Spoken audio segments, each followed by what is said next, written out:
आपण पाहताय महाराष्ट्रातील सर्वात जलद news network Maharashtra police news 24। Pusad शहर पोलीस स्टेशन मध्ये थेट 31 डिसेंबर साजरा केल्याचा धक्कादायक प्रकार समोर आला असून यापूर्वी कधीही न पाहिलेला असा हा प्रसंग असल्याची चर्चा शहरात रंगली आहे।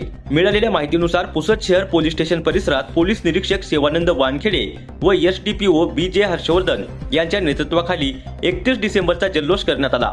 विशेष बाब म्हणजे पोलीस ठाण्याच्या चारी बाजूनी पडदे लावून संपूर्ण परिसर पॅक करण्यात आला, तसेच स्पीकर लावून जोरात कार्यक्रम साजरा केल्याचे सांगितले जात आहे।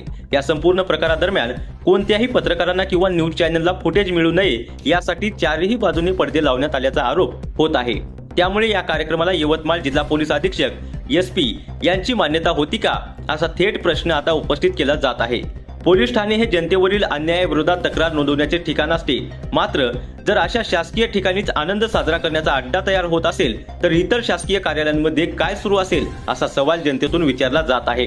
आज 31 डिसेंबर साजरा झाला तर उद्या गणपती, दसरा, दिवाळी, 14 एप्रिल, 1 जानेवारी, शिवजयंती, रामनवमी असे सर्व सण पोलीस ठाण्यातच अशाच थाटामाटात साजरे केले जाणार का, असा प्रश्नही नागरिकांच्या मनात निर्माण झाला आहे। या प्रकरणावर वरिष्ठ पोलीस अधिकाऱ्यांची भूमिका काय असणार याकडे संपूर्ण जिल्ह्याचे लक्ष लागले असून पोलीस प्रशासन यावर स्पष्ट खुलासा करणार का हे पाहणे तितकेच महत्त्वाचे ठरणार आहे। महाराष्ट्र पोलीस न्यूज 24 साठी पुसद तालुका प्रतिनिधी राहुल पडघणे।